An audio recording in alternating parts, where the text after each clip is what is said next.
문재인 대통령이 3박 5일간의 첫 방미 일정을 마치고 어젯밤 귀국했습니다. 자유한국당은 오늘 전당대회를 통해 당대표와 최고위원 등 새 지도부를 선출합니다. 이외 정치권 소식들 차명진 전 자유한국당 의원, 양문석 공공미디어 연구소 이사 두 분 모시고 이야기 나눠보겠습니다. 어서 오십시오. 안녕하세요. 반갑습니다. 이제 문재인 대통령이 방미 일정을 마치고 귀국을 했는데 이번 정상회담을 두고 성과가 있는 동시에 또 과제를 좀 안고 왔다 이런 이야기가 있습니다. 어떻게 좀 생각하십니까? 크게 두 가지 이야기를 할 수 있겠죠. 첫 번째는 남북 관계에 있어서 한국의 주도권을 확실히 이제 가져왔다는 부분. 이 부분에 대해서는 상당히 의미 있는 성과라고 봅니다. 그다음에 두 번째 이제 사드 문제에 있어서는 국내법의 절차에 따라서 배치하는 과정을 합의했기 때문에 대중 외교 관련해서 일단 시간을 벌고 여유가 생겼다. 그래서 이제 중국과의 외교를 또 어떻게 푸느냐는 또 하나의 숙제이지만 또 하나의 중요한 관전 포인트다. 그다음에 세 번째가 한미 FTA 문제인데요.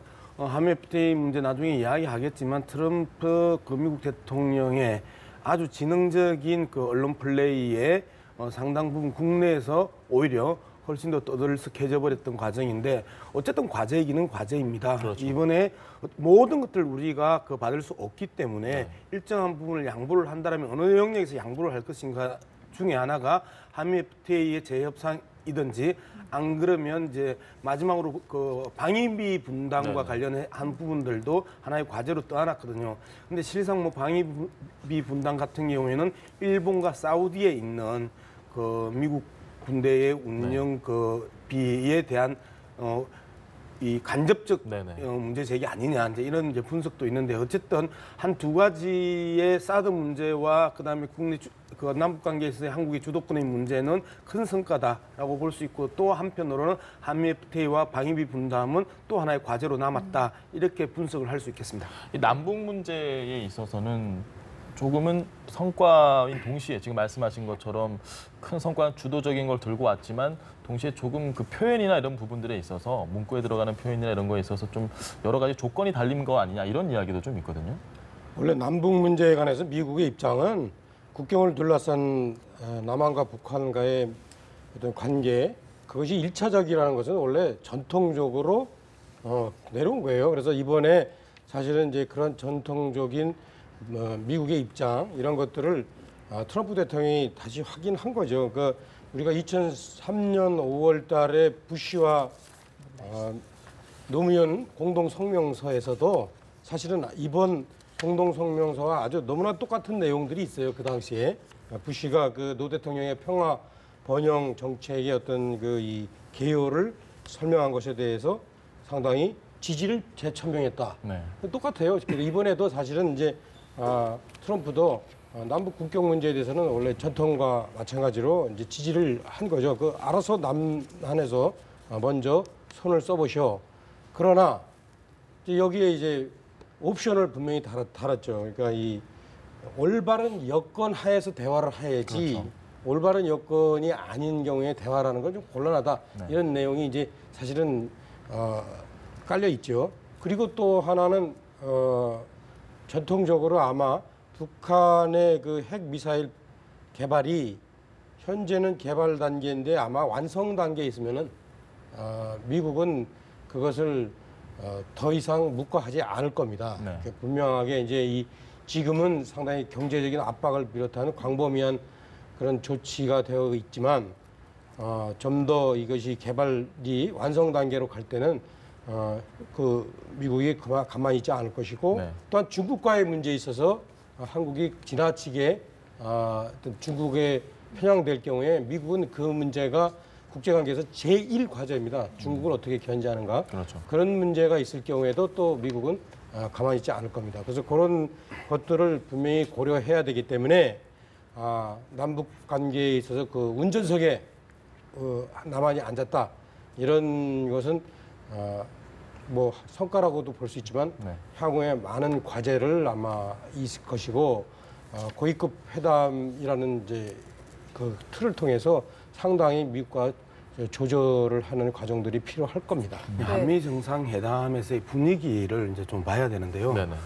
김대중 대통령이 처음 미국에 가가지고 한미 정상회담 첫 자리에서 이제 햇볕 정책에 대해서 설명을 했었을 때 당시에 조지 부시 대통령이 그 아주 불쾌하게 굉장히 안 이야기합니다. 좋았죠. 디스맨이라고. 디스맨. 이 양반이 네. 더 프레지던트도 아니고 디스맨이라는 표현을 하면서 상당히 그 냉대를 받았던 적이 있었고요. 노무현 대통령 또한 가가지고 똑같이 그 조지 부시 대통령이 이지맨이라고 이야기했습니다. 뭐 청와대에서 표현할 때는 편안한 상대라고 호칭했다고 이야기를 했는데 이미 그 당시에 참 만만한 사람이고 참 가벼운 사람이네라고 하면서 그 정말 홀대를 받았었거든요. 그런데 이번에 문재인 대통령이 그 트럼프와의 관계에 있어서 두 가지의 의미 있는 표현이 나왔었죠. 케미스트리라는 네. 표현이었는데 그레이트 케미스트리라는 표현을 썼단 말이에요.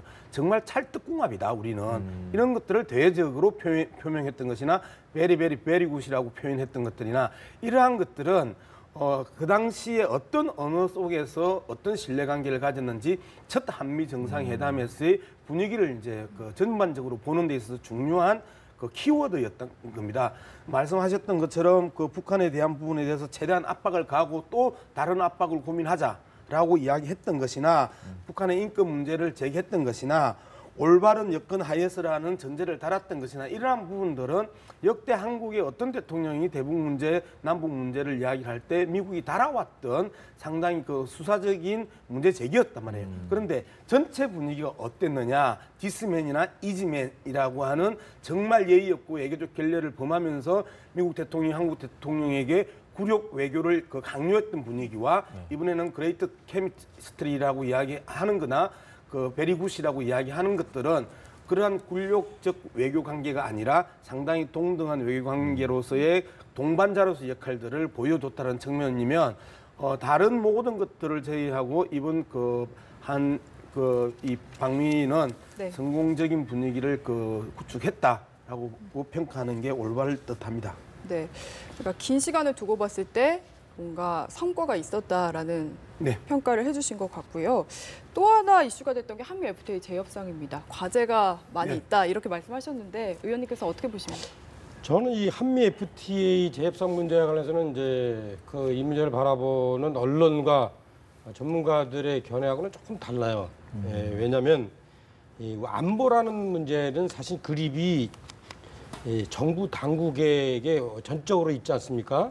네. 그래서 정부 당국들의 어떤 이 협상과 태도에 따라서 안보 문제는 상당히 변할 수 있는데 이 무역 문제는 사실은 정부가 길을 열어주면 이미 그립은 민간하게 가 있게 돼 있습니다. 그래서 정부의 손을 상당히 떠나게 돼 있습니다. 우리가 2012년에 그 한미 FTA를 맺은 이후 상당히 남북 간의 어떤 무역 관계들이 상당히 진행되면서 물론 이제 한국의 대미 무역 흑자가 2012년에 152억에서 한때 2015년 265까지 이렇게 2배가량 오른 거는 사실이지만 요즘에 이제 다시 줄어들고 있고 또한 사실은 어떤 무역에서 어떤 상대들이 서로 있으면서 이제 서로 이해관계를 이제 얽히게 됩니다. 그러니까 우리가 무역 흑자를 이루고 어떤 미국에서 어떤 무역 적자를 이뤘다 하더라도 서로가 또 이해관계가 있기 때문에 그렇기 때문에 제가 볼 때는 아마 이 문제가 그렇게 미국 트럼프가 얘기하듯이 손바닥 뒤집듯이 바뀌기는 어려울 거다. 미국이 물론 재협상을 요구를 해서 우리가 그 재협상에 응해야 되지만 부분적인 수정 일정하게 네. 특히 이제 그 중국과의 교역 관계에 있어서 미국의 어떤 네. 우선권을 주는 이런 부분으로 좀 바뀌는 방향으로 가지 않을까 저는 그런 생각 듭니다. 네. 어쨌든 이 FTA 같은 재협상 같은 이런 중요한 이야기를 성명서에는 빠지고 나중에 트럼프가 뭐 일각에서는 쇼라고 할 만큼 외부 언론 기자회견하는 곳에서 이야기를 했단 말이죠. 이 부분은 그래서 이 부분에 대해서는 확실히 좀 외교적인 결례에 가까운 부분이다. 관행에 따르지 않는 부분이다라는 이야기가 많이 있었거든요.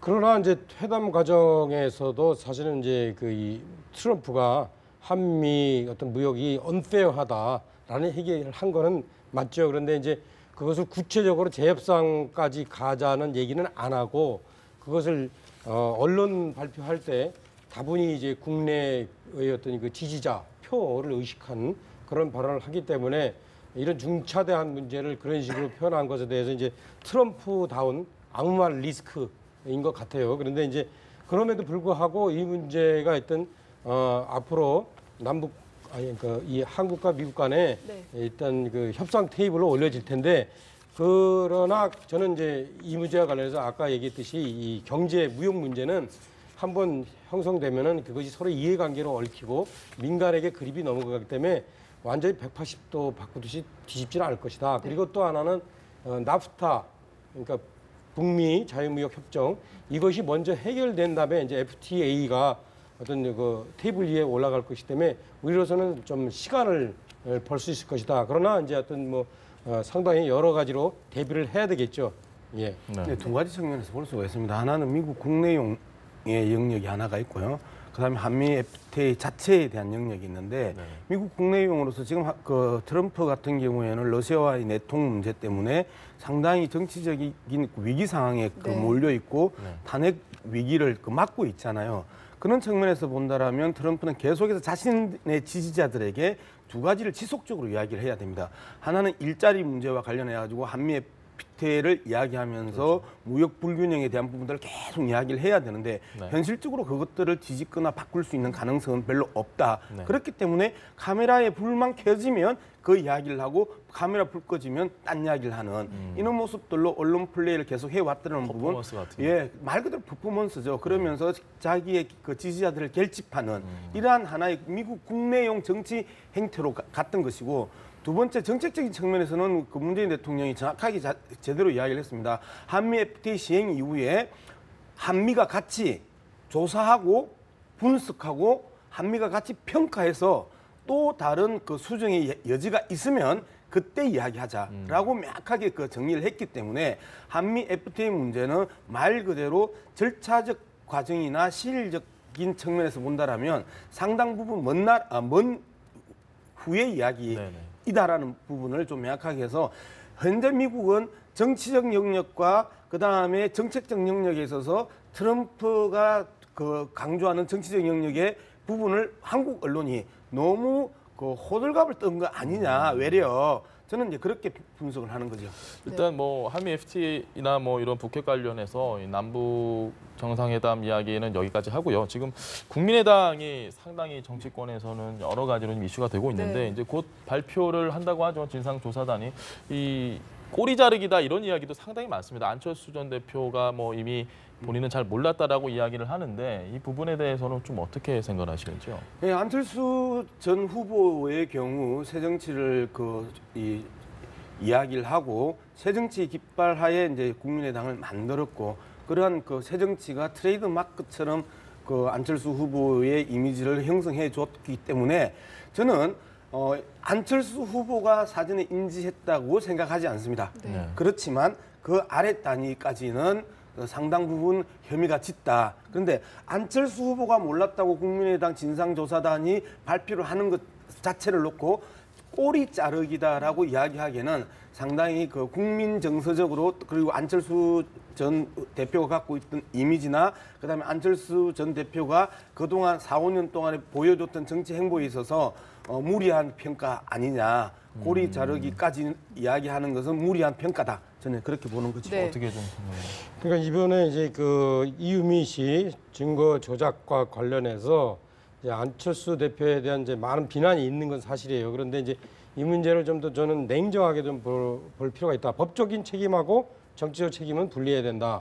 법적인 책임에 대해서는 거의 이제 우리가 그 보도된 것처럼 정황이 이유미 씨가 상당히 주도적이고 단독적으로 했던 것이 분명합니다.